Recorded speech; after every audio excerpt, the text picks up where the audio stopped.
Bueno, y la que estamos cerrando es una semana sumamente compleja en algún punto en el Congreso de la Nación, por lo que se debatió en el recinto, por lo que pasaba afuera. Y para desentrañar un poco y conocer más detalles, estamos con el diputado nacional Luis Petri. ¿Cómo le va? Muy bien. Bienvenido, diputado. ¿Cómo va? Muy contento con la semana que pasó, porque tiene que ver con el cumplimiento de nuestra plataforma electoral del año pasado, de lo que decíamos en la campaña. Ustedes acuérdense que nosotros decíamos, es imprescindible una modernización laboral, y lo estamos discutiendo en este momento. Y es trascendental para incorporar a todos aquellos que hoy están en la informalidad, para garantizar que tengan derechos. Hoy no los tienen. Hoy no tienen derecho a vacaciones, no tienen preaviso, no tienen aguinaldo, no tienen nada.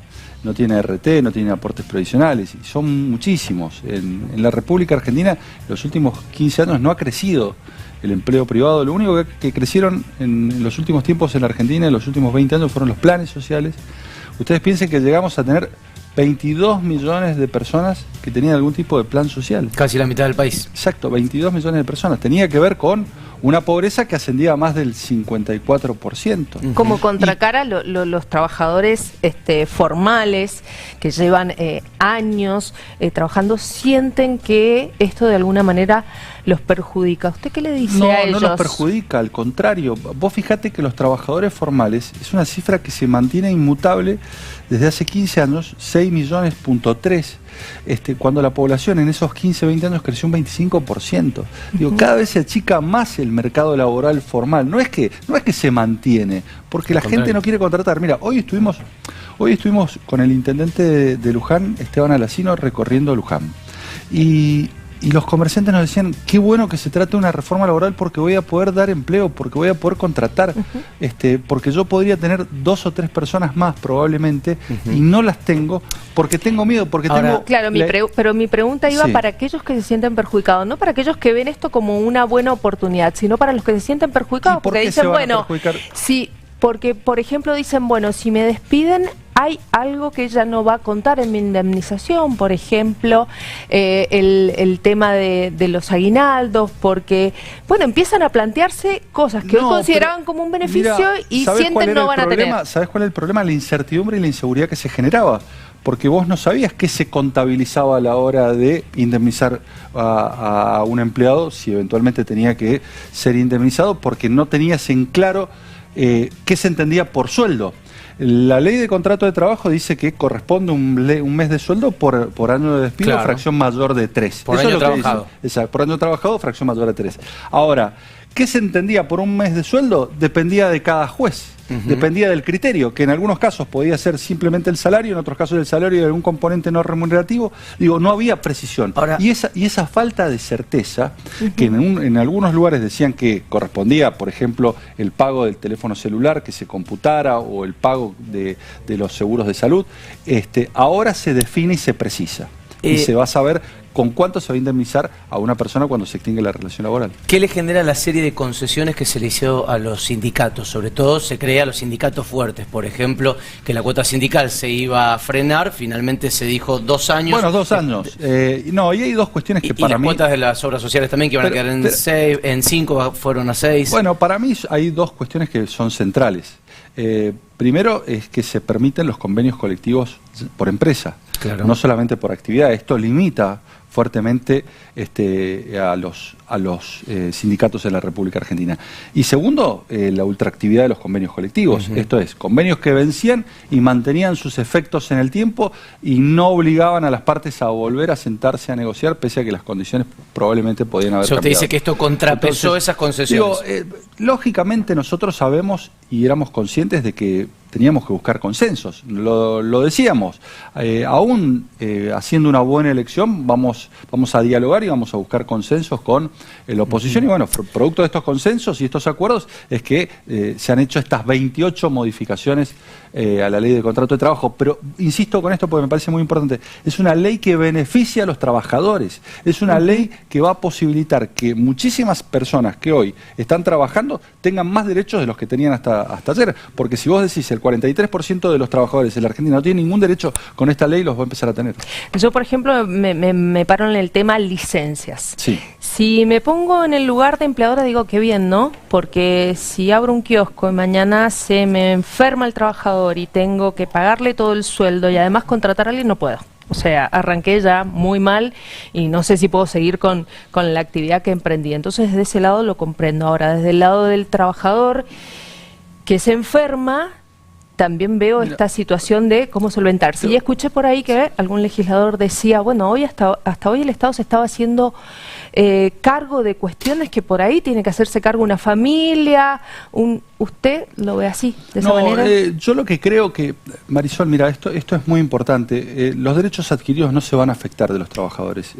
Los derechos en expectativa sí, por supuesto, se pueden modificar. Pero lo que había que garantizar era terminar con la industria del juicio de la República Argentina. La inmensa mayoría de las personas que consigue un trabajo lo hace porque quiere progresar, quiere desarrollarse, pero hay un porcentaje chiquito, muy chiquito, no tan chiquito, 130.000 juicios por accidentes de trabajo tuvimos el año pasado. El 90% de esos juicios por accidentes de trabajo eran con enfermedades que no dejaban secuela. Ustedes piensen que tenemos una cifra. Fíjense este dato que les voy a dar. Cada 10.000 trabajos en la República Argentina hay 130 accidentes.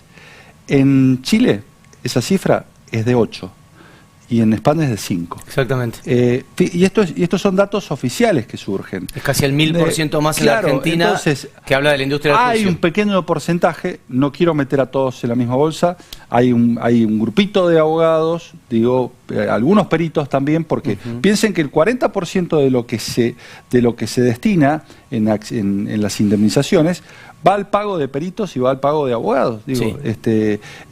Y son 2 billones de pesos anualmente que podrían eventualmente ser puestos de trabajo efectivos. Este es el punto. Y terminan siendo avivadas del sistema, porque la ley de riesgo de trabajo tiene que estar para asistir a aquella persona que sufrió un accidente, no para aquella persona que le dan una incapacidad del 39% y después en sus redes sociales aparece manejando una moto de motocross y haciendo enduro. Además hay que tener en cuenta que cualquiera de esos empleos que se siguen pagando con una persona que no está enferma y utiliza la licencia es un empleo que no se le puede dar a otro que está sin trabajo. Claro. Saliendo un segundo de eso, el gobierno llegó a esto que era un día clave, un día D, sin un paro general, sin prácticamente paros, porque solamente gremios minoritarios lo hicieron, sí hubo una movilización, pero no mucho más, y llegó con respaldo de gobernadores peronistas, de otras fuerzas aliadas.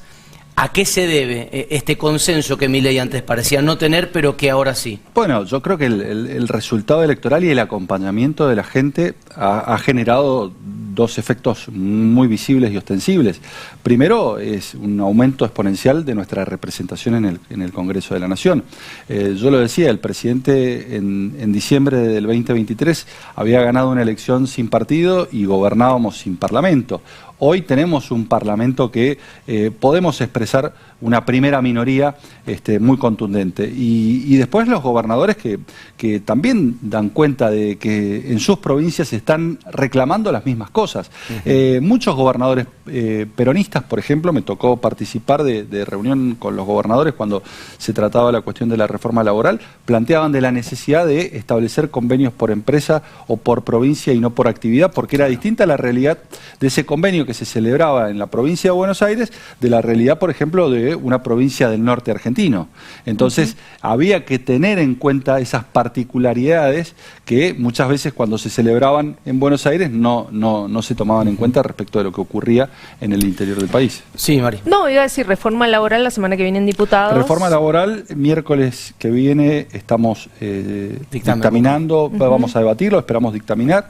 El presidente lo dijo, necesitamos una modernización laboral, tenemos una ley desde hace muchísimos años, décadas, que viene a ver para un mundo del trabajo que hoy ya no existe, y por otro lado, ley de responsabilidad penal juvenil, la baja de imputabilidad que se va a tratar en el Senado y que la tratamos ayer en la Cámara de Diputados, que es histórico, digo, porque esta es una vieja lucha de las víctimas de delitos y el presidente, de no haber sido por su impulso, por su decisión y por su voluntad de haberlo incluido en extraordinarias, este proyecto, como ya pasó durante décadas en el país, no se hubiese tratado. Eso le quería preguntar, hablando de la baja de la imputabilidad.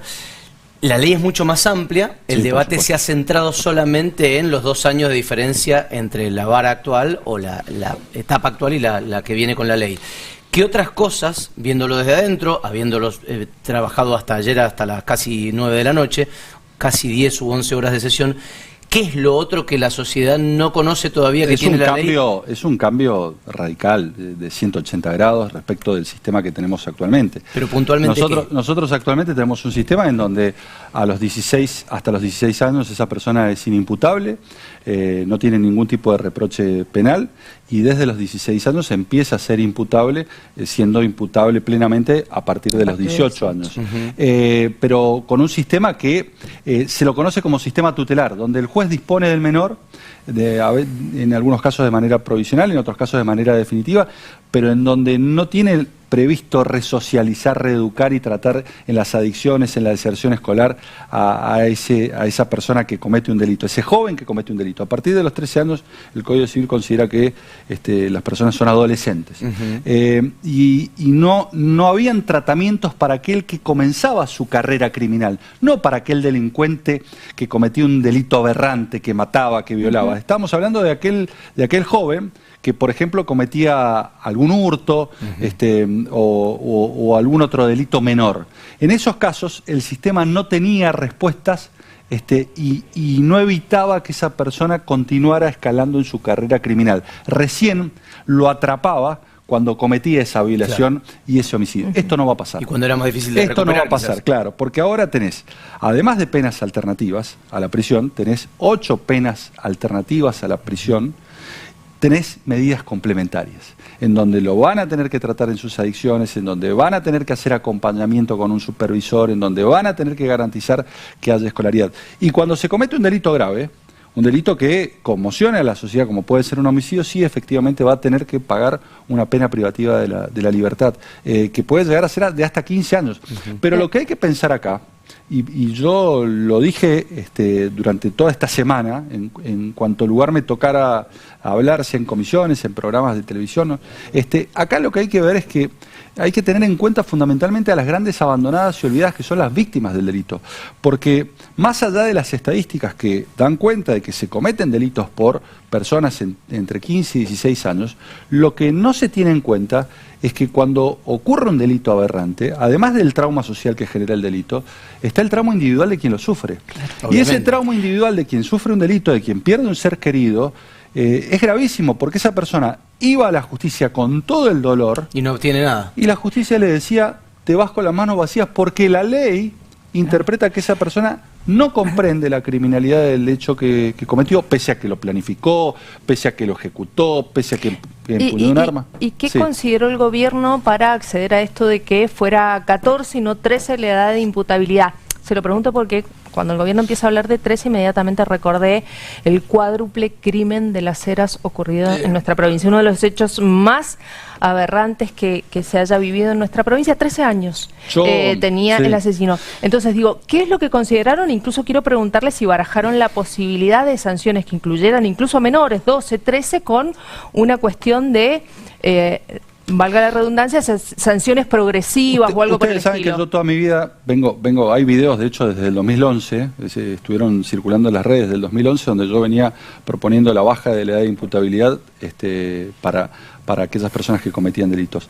Durante muchísimo tiempo, la edad que todos coincidíamos era de 14 años, que había que bajar la imputabilidad. Es la edad que, por ejemplo, tiene Chile. Claro. Uruguay tiene 13, Brasil tiene 12. Reino Unido tiene 10, por ejemplo. ¿Sí? Hay 40 países en el mundo que tienen 14 años. Hay algunos que tienen 7. Claro, exactamente. Hay algunos que tienen 7, exactamente. Reino Unido llegó a tener 8 años. La edad promedio aceptada mundialmente está entre los 13 y los 14 años. La diferencia hoy estuvo en aquel número en el cual nosotros podíamos acordar para aprobar un sistema de responsabilidad penal juvenil y que no quedase trunco a mitad de camino, como muchas veces ocurrió en el Congreso de la Nación, donde se iniciaban estos debates. Recuerdo en el año 2017-2018 se dio este debate y no se logró avanzar, y por eso necesitamos encontrar una edad en donde todos nos pongamos de acuerdo, y esa fue la edad de 14 años. Sin chicana, sacándonos todo lo que puede ser una postura política, ¿cree que la oposición, cuando planteaba, por ejemplo, ayer que era inconstitucional, como dijo Bregman... Absolutamente falso. No, pero ¿cree que hay realmente una preocupación de parte de la oposición por estos chicos, o es ir en contra del gobierno? No les preocupa. De hecho, y se los digo y lo dije durante toda esta semana, el kirchnerismo estigmatiza a los jóvenes y particularmente a los jóvenes pobres en la República Argentina, porque cree que todos los jóvenes pobres en la República Argentina están en conflicto con la ley penal, y no es así. El 99% de los jóvenes que viven en los barrios son víctimas de esos delincuentes y quieren trabajar y quieren estudiar. ¿Saben quiénes son las primeras? ¿El kirchnerismo solo o la Iglesia también? Porque la Iglesia salió a criticar fuerte. Yo a la Iglesia no lo he escuchado estigmatizar. Yo sí al kirchnerismo lo he escuchado estigmatizar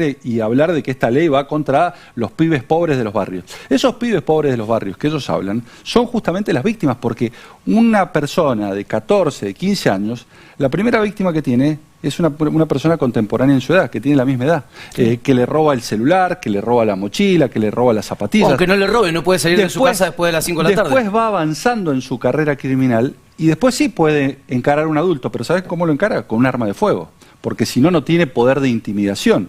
Entonces, por lo general, las víctimas preferidas son personas de la misma edad de estos delincuentes que los tienen que sufrir. Y son chicos que quieren trabajar, que quieren estudiar, que quieren progresar en su proyecto de vida. Entonces, yo no permito que se estigmatice, inmediatamente se linkee a niños pobres con delitos. De hecho, y yo lo dije, les importa tanto a la pobreza que la multiplicaban, porque nosotros asumimos el gobierno y 7 de cada 10 chicos en la Argentina era pobre. UNICEF reconoció que en el 2025 el gobierno de Javier Milei sacó a 2,5 millones de chicos de la pobreza. Claro, y bajamos las estadísticas de pobreza del 57% al 26,9%. Digo, claramente el programa económico social de este gobierno está dando resultados y está combatiendo a la pobreza en la República Argentina. No quiero quitarle profundidad al debate, pero sí plantear mi inquietud muy personal. Mi miedo de que finalmente quede en la letra de una ley esto de van a estar las instituciones adecuadas, los profesionales necesarios, etcétera, etcétera, etcétera, cuando hoy pasa que todavía discutimos que la ley de salud mental no se termina de respetar y cumplir acabadamente. Porque es una mala ley. ¿Sabes por qué no se termina de respetar y cumplir? Porque es una mala ley. Bueno, no están tampoco los profesionales, no hay recursos. Decía, no se permite la internación compulsiva, es una locura. Pero al margen de eso, yo me refiero a recursos humanos, recursos económicos, que es muy necesario eso. Esto es importante, porque acá hay que derribar mitos y desenmascarar zurdos. Yo lo decía cuando me tocó hablar de la ley. Ustedes piensen que ya hay establecimientos para menores en todas las provincias. Sí, ¿Por qué? Porque las personas que hoy cometen delitos entre los 16 y los 17 años no van a establecimientos de adultos, van a establecimientos específicamente. Quiere decir que la infraestructura ya está. Sí, lo que no quiere decir que sea óptima. Bueno, obviamente, hay que mejorarla y la ley tiene presupuesto. Por ejemplo, la ley prevé 23.000 millones de pesos en presupuesto para este año, después deberá prever más. Que es considerado poco, por los gobernadores es considerado poco. Fíjate, el kirchnerismo que hablaba de que era poco, en su dictamen preveían no más de 5.000 millones. Entonces, digo, hay un esfuerzo presupuestario que va a tener que ser acompañado por las provincias, porque muchos delitos son federales, particularmente los vinculados al narcotráfico, que vinculan a adolescentes, y otros delitos son de naturaleza común, que los juzgan las provincias. Pero ya las provincias tienen armado un sistema judicial de responsabilidad penal para menores. Digo, no lo van a tener que armar. Pero lo van a tener que mejorar. Hecho, Mendoza, hay que mejorarlo y hay que ampliarlo. Por eso mi pregunta, que no va por el lado del surdaje ni nada por el estilo, sino preguntarle si eso iba a estar. ¿Por qué? Porque Mendoza tiene... ¿Qué creen que pasa cuando una persona de 14 años comete un delito de homicidio, por ejemplo, ahora actualmente?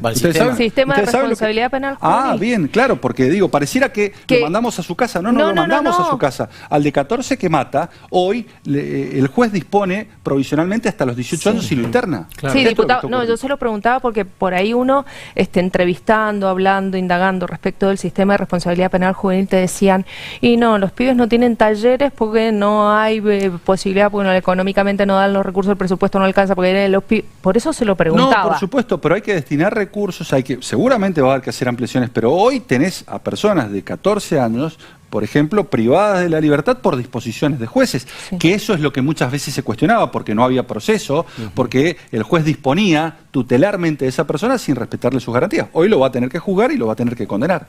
Le cambio un segundo de tema.